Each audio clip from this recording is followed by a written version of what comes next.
नमस्कार। मैं विकी शास्त्री आप सभी दर्शकों का बहुत बहुत स्वागत करता हूं।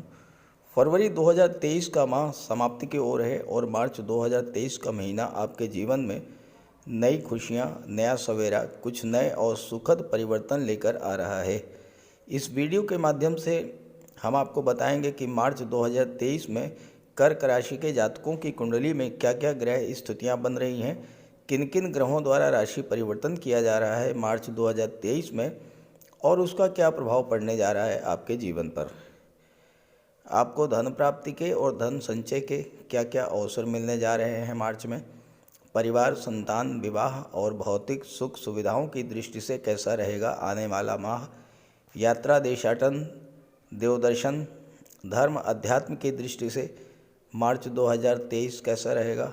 आपका स्वास्थ्य कैसा रहेगा और भाग्य, कर्म, पुरुषार्थ का कितना साथ मिलेगा आपको, इन्हीं सब बातों का विश्लेषण करेंगे इस वीडियो में। लेकिन आगे बढ़ने से पहले बात करेंगे बीते 2 माह जनवरी फरवरी में आपके जीवन में क्या क्या परेशानियां आईं और किन किन समस्याओं से जूझना पड़ा था आपको।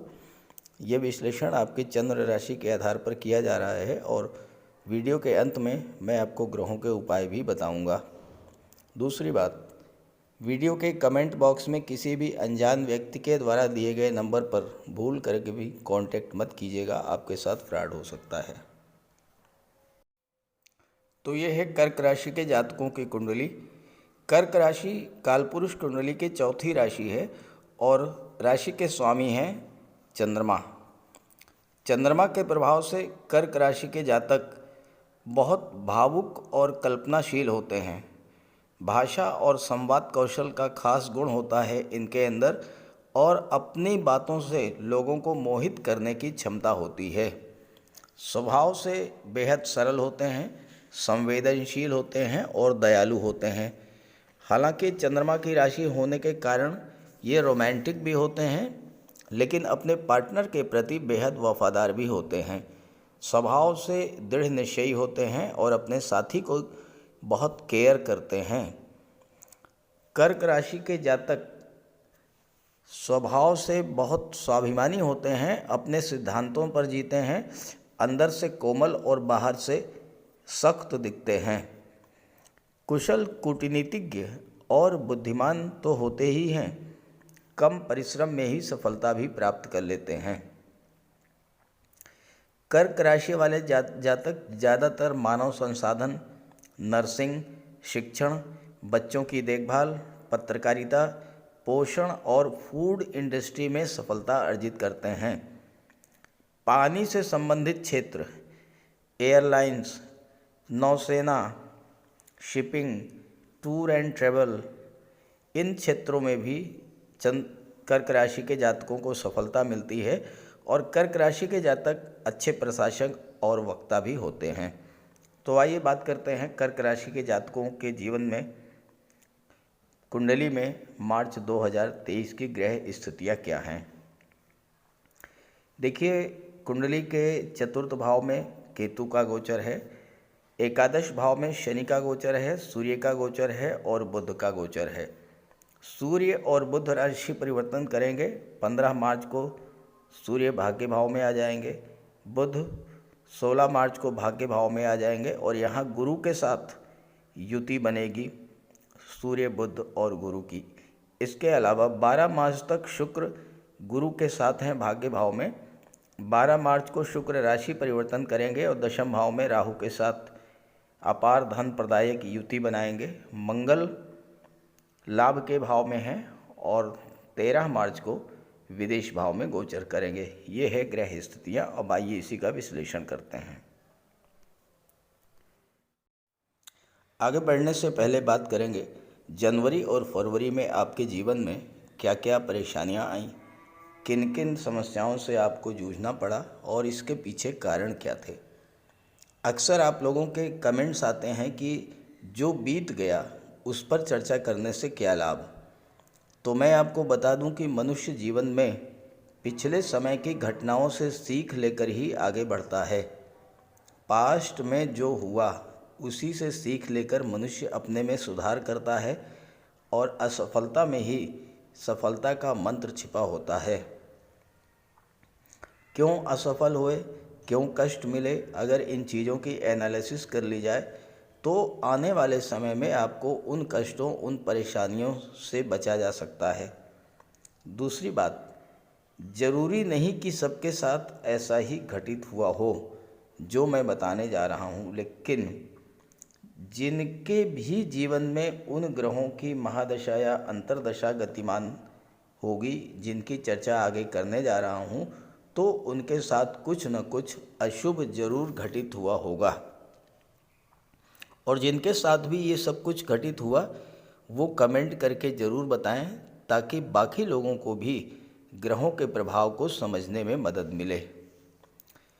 देखिए, जीवन में कर्म के कारक हैं शनिदेव, और शनिदेव मकर राशि में गोचर कर रहे थे। 17 जनवरी को शनि ने राशि परिवर्तन किया और राशि परिवर्तन करके कुंभ राशि में आ गए। कुंभ राशि में गोचर करते ही 13 दिन बाद अस्त हो गए। शनि के अस्त होने का प्रभाव ये पड़ा कि काम में मन नहीं लगा होगा, कार्य क्षेत्र में बाधाएं आई होंगी, कोई काम शुरू करना चाहते थे नहीं कर पाए होंगे, व्यापार में मंदी की स्थिति बनी होगी, और जो लोग किसी तरह के निर्माण कार्य से संबंध रखते थे उनका कार्य प्रभावित हुआ होगा। क्योंकि शनि कर्म के कारक हैं, शनि लाभ के कारक हैं, और जब कार्य प्रभावित होता है तो धन प्राप्ति बाधित हुई होगी। आर्थिक संकट और फाइनेंशियल क्राइसिस की स्थिति से आप गुजरे होंगे, और हो सकता है कि आपको कर्ज भी लेना पड़ा हो। अब एक तो शनि अस्त हो गए, दूसरे शनि और सूर्य की युति बनी 13 फरवरी के बाद, और ज्योतिष शास्त्र में शनि और सूर्य की जो युति है वो शत्रुवत मानी जाती है। शनि और सूर्य को नैसर्गिक शत्रु माना गया है। तो शत्रु के साथ होने से शनि भी पीड़ित हुए और सूर्य भी पीड़ित हुए। सूर्य ग्रहों के राजा हैं, जब राजा ही पीड़ित होंगे तो क्या हुआ होगा। सूर्य पिता के कारक हैं तो पिता को कष्ट हुआ। सूर्य शासन प्रशासन सरकारी नौकरी के कारक हैं तो वहाँ भी स्थितियाँ आपके अनुकूल नहीं रही होंगी। वर्कलोड बढ़ा होगा, कार्य क्षेत्र में तरह तरह की समस्याएं आई होंगी, अधिकारियों का सहयोग नहीं मिला होगा। प्रमोशन वेतन वृद्धि का मामला था तो उसमें भी रुकावट आई होगी।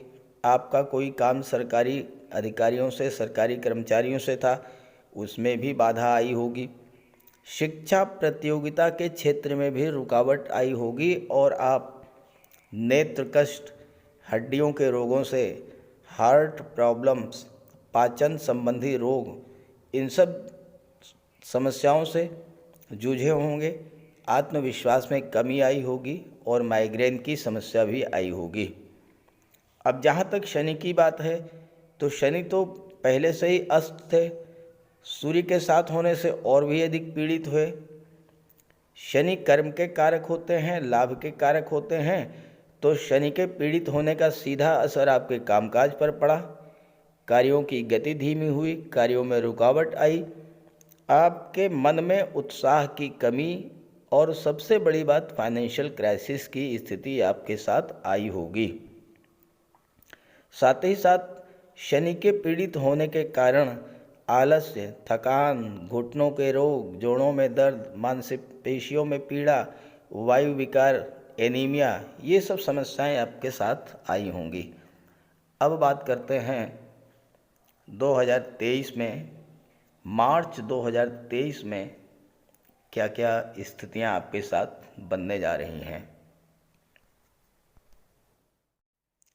सबसे पहले बात करते हैं धन, संतान और विवाह के बारे में, भाग्य के बारे में।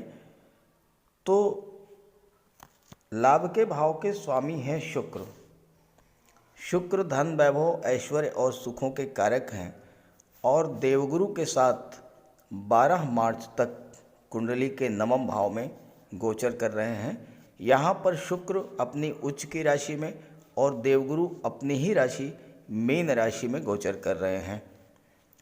देवगुरु कुंडली के पंचम भाव और नवम भाव के कारक माने जाते हैं, और नवम भाव जो होता है वो भाग्य स्थान होता है, धर्म अध्यात्म का होता है, पिता का होता है, गुरु का होता है, यात्रा देशाटन का होता है। यहाँ पर गुरु का गोचर आपकी धार्मिक प्रवृत्ति में वृद्धि करेगा। नवम भाव में अगर गुरु का गोचर हो, किसी भी धर्म का व्यक्ति हो, अगर वो ईश्वर से प्रार्थना करता है तो बहुत जल्द सुनवाई होती है। और यहाँ पर गुरु का गोचर 21 अप्रैल तक है, तो 21 अप्रैल तक भाग्य का पूरा साथ आपको मिलेगा, क्योंकि भाग्य के कारक स्वयं भाग्य के भाव में बैठे हैं। भाग्य के सपोर्ट से आपके जो भी काम अब तक रुके हुए थे वो सभी कार्य पूरे होंगे। आप अपनी शुभ इच्छाओं को पूरा करने में कामयाब होंगे, और आपको अपने पिता और अपने गुरु दोनों का मार्गदर्शन और आशीर्वाद भी प्राप्त होगा। अगर आप किसी तीर्थ स्थान, देवदर्शन या धार्मिक स्थल में जाने की इच्छा रखते थे, वह इच्छा भी आपकी पूरी होगी। नवम भाव उच्च शिक्षा का भी होता है, और यहाँ पर गुरु बैठे हुए हैं तो आपको उच्च शिक्षा के लिए विदेश जाने का भी योग बनेगा, क्योंकि विदेश भाव के स्वामी बुध हैं। सरकारी पक्ष का भी आपको सहयोग मिलेगा। आपका कोई कोर्ट कचहरी का विवाद था वो सुलझ जाएगा। सरकारी कर्मचारियों अधिकारियों से कोई काम नहीं बन पा रहा था, अब उसमें आपको सफलता मिलेगी। आपके बच्चे का कोई इंटरव्यू था, कोई बिजनेस डील थी, कोई स्कॉलरशिप का मैटर था, नौकरी से रिलेटेड कोई रिजल्ट आना था, ये सभी चीज़ें आपके पक्ष में होंगी। अगर आप पहले से ही जॉब में हैं तो पद प्रतिष्ठा प्रमोशन का लाभ मिलेगा, वेतन वृद्धि हो सकती है, और गुरु का ज़्यादा से ज़्यादा लाभ आपको मिले तो इस गोचर काल में आप दूसरों की हेल्प कीजिए, दान दीजिए, और साथ ही साथ अनाथालय या वृद्धाश्रम जाकर के कुछ समय उनके साथ बिताइए। जितना अधिक आप गरीबों की हेल्प करेंगे उतना ही अधिक आपको लाभ भी मिलेगा। और चूंकि कर्क राशि के जातकों के जीवन में शनि की ढैया भी चल रही है, भले ही 6 मार्च तक शनि अस्त हैं, लेकिन जैसे ही शनि उदित होंगे तो ढैया भी प्रभावी हो जाएगी। तो इस समय आप जितना दान पुण्य, गरीबों की मदद, ये सब कार्य करेंगे, धर्म और अध्यात्म में आपकी रुचि जितनी बढ़ेगी, ईश्वर में जितनी आपकी आस्था होगी, उतना ही आपको लाभ प्राप्त होगा। शुक्र लाभ के भाव के स्वामी होकर 15 फरवरी से भाग्य के भाव में गोचर कर रहे हैं, और अपनी उच्च की राशि मीन राशि में गुरु के साथ बैठे हैं। नवम भाव में उच्च का ग्रह हमेशा अच्छा फल देता है। शुक्र जो कि लक्ष्मी के कारक हैं, पंचम और नवम के भी कारक माने जाते हैं, क्योंकि पंचम नवम भाव धन त्रिकोण माना गया है, लक्ष्मी त्रिकोण माना गया है। यहाँ पर शुक्र का उच्च का होकर गोचर करना धन की दृष्टि से हमेशा लाभ की स्थिति को दर्शाता है। शुक्र आपकी राशि के स्वामी चंद्रमा के मित्र हैं, और कुंडली का चौथा भाव, इसके स्वामी शुक्र हैं। 11वां भाव, इसके भी स्वामी शुक्र हैं। दोनों ही शुभ भावों के स्वामी शुक्र हैं और नवम भाव में बैठे हैं। तो भाग्यवश आपको धन की प्राप्ति तो होगी ही, संतान की भी प्राप्ति हो सकती है, आपका विवाह हो सकता है, और घर में सुख सुविधा के बढ़ाने वाले साधन भी आप ला सकते हैं। सबसे जो बड़ी बात है कि शुक्र चतुर्थ भाव के स्वामी हैं तो माता का स्वास्थ्य बहुत अच्छा रहेगा, भौतिक सुखों में वृद्धि करेंगे और आपको मानसिक शांति प्रदान करेंगे। देखिए, जीवन में कितना ही धन हो, कितनी ही सुख सुविधा आपके पास हो, लेकिन अगर आपका मन अशांत है तो सब बेकार है। लेकिन शुक्र यहाँ पर आपको मानसिक शांति भी प्रदान करेंगे। मन से आप खुश रहेंगे तो सारी सुख सुविधाओं का आनंद भी ले पाएंगे। गुरु भी यहाँ पर शुक्र के साथ हैं और गुरु की पंचम दृष्टि आपके लग्न भाव पर पड़ रही है और कर्क राशि जो है वो देवगुरु की उच्च की राशि होती है। अपनी ही राशि पर देवगुरु की दृष्टि पड़ेगी तो आपके ज्ञान बुद्धि विवेक में वृद्धि करेंगे और देवगुरु धन के कारक हैं तो आपको धन भी प्रदान करेंगे। मंगल यहाँ पर 13 मार्च को विदेश भाव में चले जाएंगे और मंगल गुरु के मित्र हैं तो ऐसे में आपको विदेश जाने का भी योग बनेगा। मंगल दशम के स्वामी हैं तो कार्य क्षेत्र में उन्नति होगी। विशेष करके अगर आप मेडिकल और सर्जरी के क्षेत्र से जुड़े हैं या गेम्स और स्पोर्ट्स के क्षेत्र से जुड़े हैं तो आपके विदेश जाने का भी प्रबल योग बनेगा।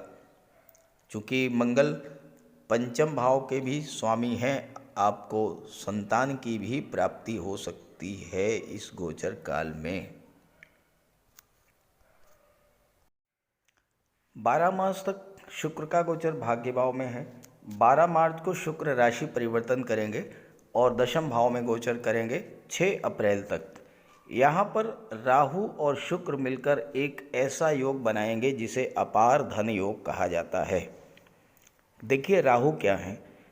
राहु हैं भ्रम, राहु हैं आपके मन का अनजाना भय, मन की चिंता और तनाव, और दूसरी तरफ राहु हैं आपकी महत्वाकांक्षा, चीज़ों को प्राप्त करने की तीव्र इच्छा। राहु एक्सट्रीम को शो करते हैं। राहु हैं एक्सपेंशन, असीम विस्तार, और इसी के साथ हैं राहु सीक्रेसी के कारक। और राहु और शुक्र की युति कुंडली के दशम भाव में बन रही है तो आप अपने कार्य क्षेत्र का जितना अधिक विस्तार करेंगे उतना ही अधिक आपको धन का लाभ होगा। शर्त यह है कि आप सीक्रेसी मेंटेन रखें, अपनी योजनाओं को, अपनी प्लानिंग को किसी से भी शेयर न करें। शुक्र क्या है? शुक्र है धन। तो शुक्र राहु की युति का अर्थ है अपार धन। इस युति के बनने पर आप ज़्यादा से ज़्यादा धन पाना चाहेंगे, उसके लिए एफर्ट करेंगे और प्राप्ति भी करेंगे। शुक्र है कंफर्ट और लग्जरी के कारक और शुक्र राहु की दृष्टि चतुर्थ भाव पर पड़ रही है और शुक्र चतुर्थ भाव के स्वामी भी हैं जहां से भौतिक सुखों का विचार किया जाता है। आप ज़्यादा से ज़्यादा सुख सुविधाओं का भोग करना चाहेंगे और इसके लिए प्रयास भी करेंगे। शुक्र हैं लव रिलेशंस, लव रोमांस के कारक, और अगर आप रिलेशन में हैं तो पूरी तरह से एक दूसरे के प्रति समर्पित होंगे, नहीं हैं तो नए रिलेशन बनने का भी योग बनेगा।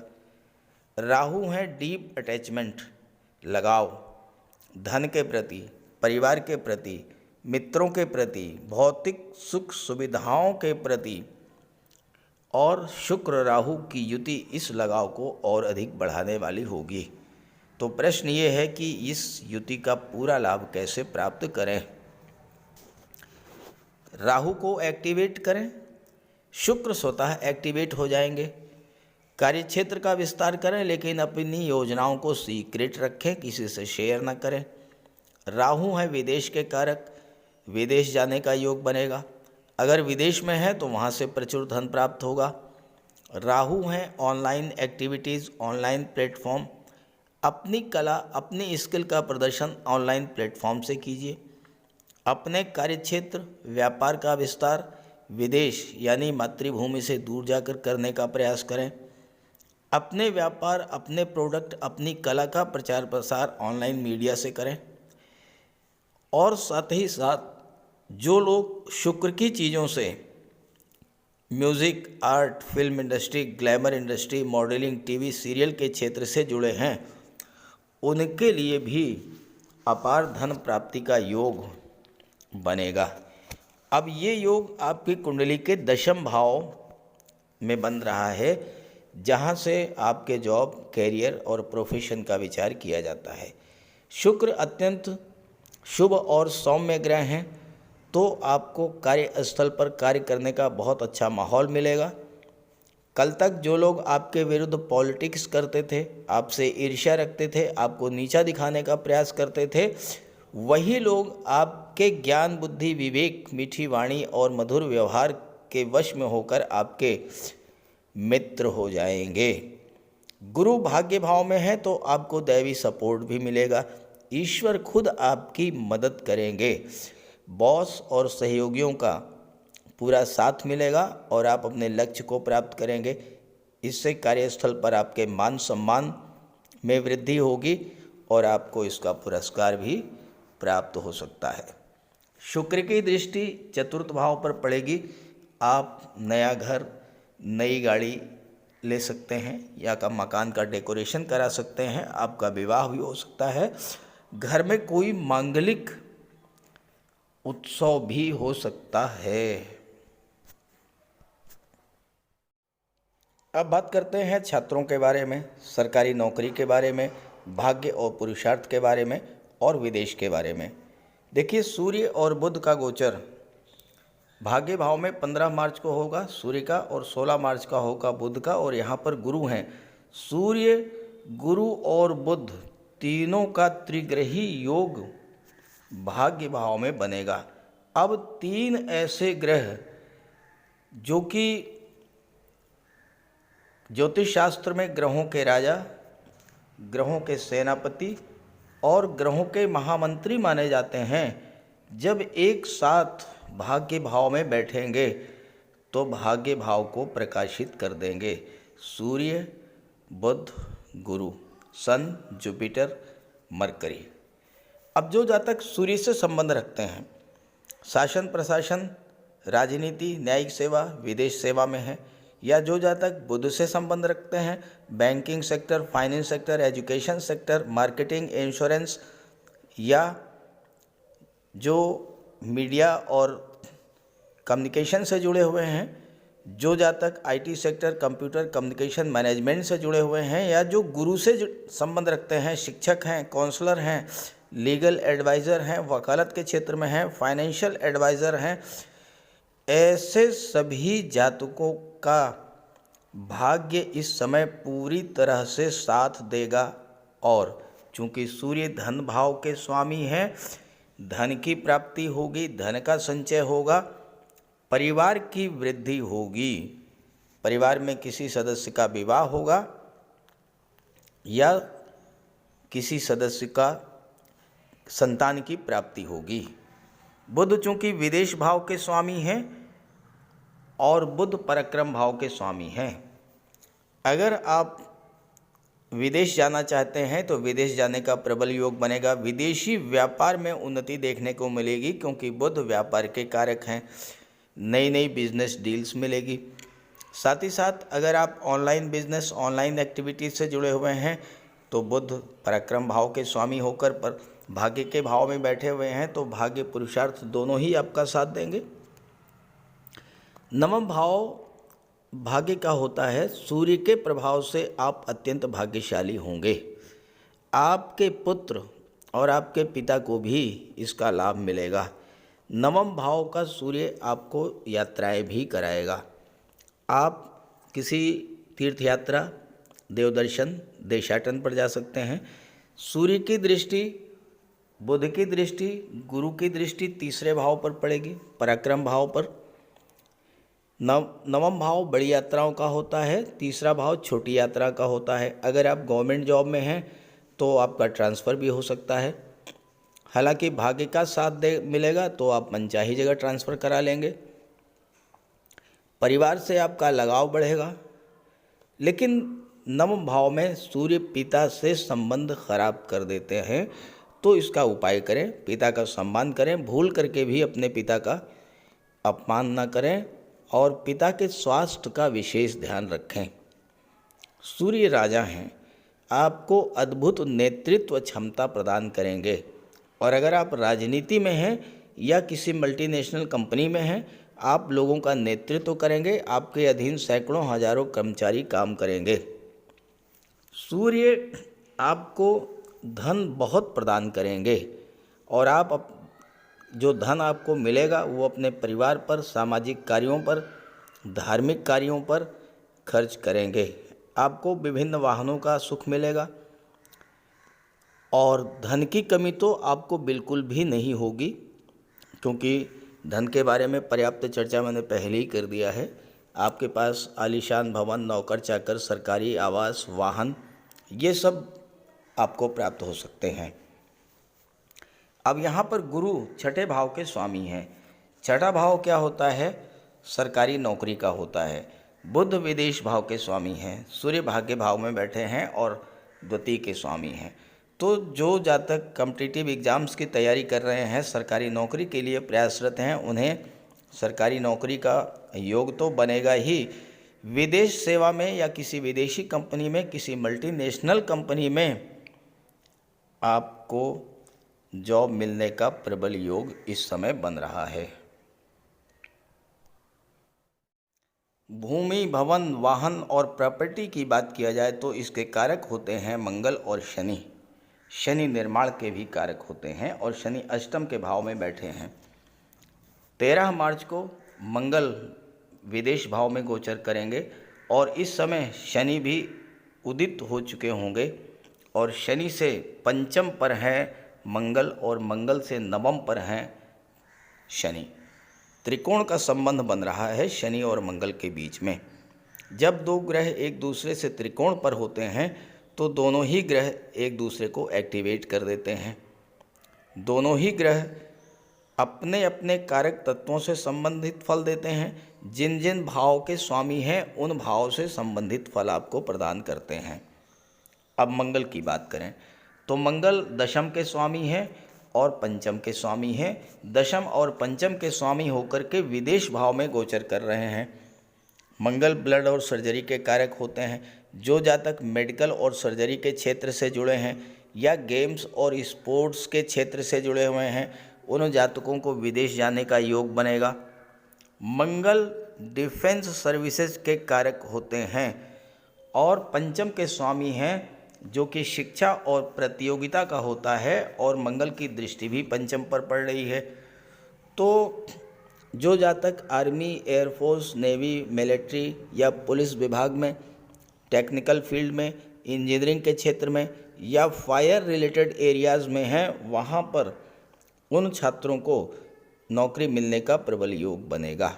हालांकि एक बात का आपको ध्यान रखना है कि मंगल जो हैं वो गेम्स, स्पोर्ट्स, ब्लड और सर्जरी के भी कारक होते हैं।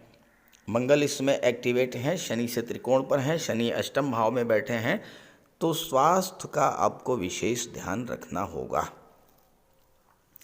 शनि यहाँ पर सप्तम के स्वामी हैं और अष्टम के स्वामी हैं। अष्टम भाव क्या होता है? आपकी आयु का होता है। शनि आयु के कारक होते हैं। यहाँ पर शनि आपकी आयु में वृद्धि करेंगे और साथ ही साथ अगर आप शनि से संबंधित क्षेत्रों से जुड़े हुए हैं, रियल एस्टेट, प्रॉपर्टी डीलिंग या कंस्ट्रक्शन का कार्य, तो उसमें आपको बहुत अच्छी सफलता देने जा रहे हैं शनि। सप्तम भाव व्यापार का होता है, तो व्यापार में भी शनि के प्रभाव से वृद्धि होगी। और सबसे बड़ी बात यह है कि जो लोग डेली इनकम जिनकी होती है, ऐसा व्यापार करते हैं, डेली सेल परचेज का काम करते हैं, ऐसे जातकों की डेली इनकम में भी वृद्धि होगी। कुल मिलाकर के मार्च 2023 बहुत ही बेहतर रिजल्ट्स दे रहा है आपके लिए। आपको ध्यान ये रखना है कि आपकी कुंडली में जो ग्रह कमज़ोर स्थिति में हो या जिन ग्रहों की महादशा या अंतर्दशा गतिमान हो, उनका उपाय अवश्य करें। तो बात करते हैं उपायों पर। किसी भी जातक की कुंडली में बनने वाले राजयोगों का संपूर्ण लाभ उसे तब मिल पाता है जब राजयोग बनाने वाले ग्रह कुंडली में मजबूत स्थिति में हों। और ज्योतिष शास्त्र में ग्रहों को बल प्रदान करने के लिए उपायों की व्यवस्था की गई है। तो अगर आपकी जन्म कुंडली में राजयोग बनाने वाले ग्रह कमज़ोर स्थिति में हैं, अंश बल से कमज़ोर हैं, तो ग्रहों का उपाय ज़रूर कीजिए। इससे ग्रहों को बल प्राप्त होगा और आपको राजयोग का संपूर्ण लाभ प्राप्त हो पाएगा। सबसे पहले मंगल की बात करते हैं। इसके लिए बजरंगबली की उपासना कीजिए, हनुमान जी की आराधना कीजिए, हनुमान चालीसा का पाठ कीजिए, हनुमान जी के मंदिर में जाकर के उनके चरणों में बैठिए और उनके चरणों का सिंदूर अपने मस्तक पर धारण कीजिए। मंगलवार के दिन स्नान के बाद लाल वस्त्र धारण कीजिए, मंगलवार का व्रत रखिए। हनुमान जी को सिंदूर में चमेली का तेल मिला करके अर्पित करें। हनुमान जी को चोला चढ़ाएं और मूंगा धारण कर सकते हैं, लेकिन किसी योग्य ज्योतिषी से परामर्श लेकर। और मंगलवार के दिन लाल वस्त्र, गेहूं, गुड़ और तांबे का दान करने से भी मंगल को बल प्राप्त होता है। जहाँ तक देवगुरु की बात है, देवगुरु बृहस्पति को प्रसन्न करने के लिए गुरुवार का व्रत रखिए। 5 गुरुवार, 11 या 43 गुरुवार का व्रत रखें। घर में केले का एक वृक्ष लगा लें और उसकी सेवा करें। स्नान करते समय पानी में हल्दी या केसर मिलाकर स्नान करें और हल्दी या केसर का तिलक लगाएं। भूल करके भी गुरु, साधु, संतों का, माता पिता का अपमान ना करें। माता पिता, गुरु और वृद्धों का सम्मान करें, उनकी सेवा करें और उनका आशीर्वाद प्राप्त करें। तोते को चने की दाल खिलाएं, इससे बुध और गुरु दोनों प्रसन्न होते हैं। पुखराज भी धारण कर सकते हैं गुरुवार के दिन, लेकिन योग्य ज्योतिषी का परामर्श लेकर ही कोई रत्न धारण करें। ज़्यादा बेहतर ये है कि हल्दी की एक गांठ पीले वस्त्र में बांधकर अपने बाजू में बांध लीजिए और पीले रंग के वस्त्रों का ज़्यादा प्रयोग कीजिए। चादर, तकिए, गिलाफ ये सब पीले रंग के रखिए, पर्दे। शुक्र को बल प्राप्त हो, इसके लिए माता लक्ष्मी की उपासना कीजिए और 21 या 31 शुक्रवार को व्रत रखें। शुक्रवार के दिन सफ़ेद रंग के वस्त्र, चीनी, चावल, दूध और दही, घी से बने पदार्थों का सेवन करें। और शुक्रवार के दिन सफ़ेद वस्त्र, चावल, चीनी, घी, श्रृंगार सामग्री, कपूर, मिश्री और दही, इन सब चीज़ों का यथाशक्ति दान करें। डायमंड धारण कर सकते हैं, लेकिन हीरा धारण करने से पहले योग्य ज्योतिषी का परामर्श ले लें। महिलाओं का सम्मान करें। शुक्रवार के दिन कन्याओं को खीर और मिष्ठान का भोजन कराएं। इत्र का प्रयोग करें। घर को साफ सुथरा रखें और भगवान शिव को श्वेत पुष्प अर्पित करें। जहाँ तक बुध की बात है, तो बुधवार के दिन तुलसी का पौधा लगाकर उसकी सेवा करें। गाय की सेवा करें, गाय को हरा चारा खिलाएं। हरियाली बढ़ाने वाले पौधे लगाएं और दान करें पौधों का, क्योंकि बुध को हरा रंग अत्यंत प्रिय है। बुधवार को घर के मेन डोर पर 5 पल्लों का तोरण लगा दें और किन्नर को दान देकर उसका आशीर्वाद प्राप्त करें। देवी दुर्गा के मंदिर में हरे रंग की चूड़ियाँ दान करें। गणेश जी की उपासना करें और साबुत हरी मूंग हरे कपड़े में बांधकर अर्पित करें।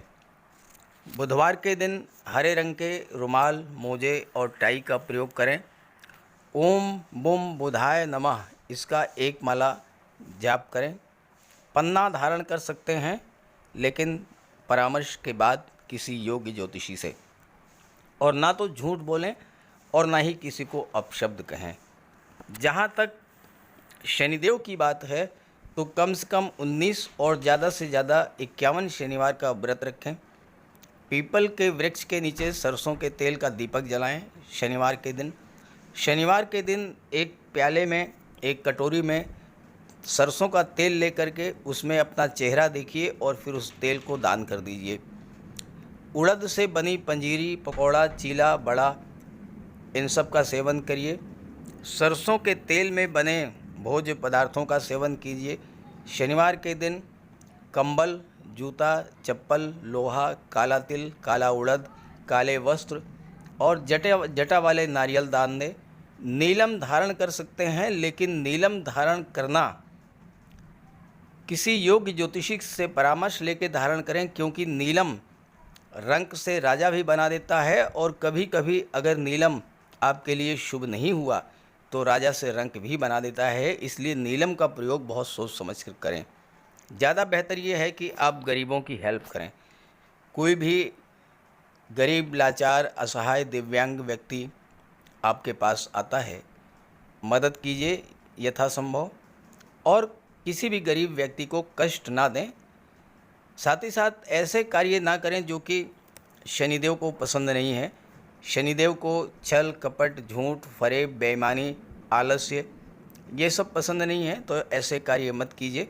और शनिदेव को अनुशासन, परिश्रम, मेहनत, ईमानदारी और सच्चाई ये पसंद है, तो ये आप अपने अंदर इन गुणों को विकसित करें, शनिदेव प्रसन्न होंगे।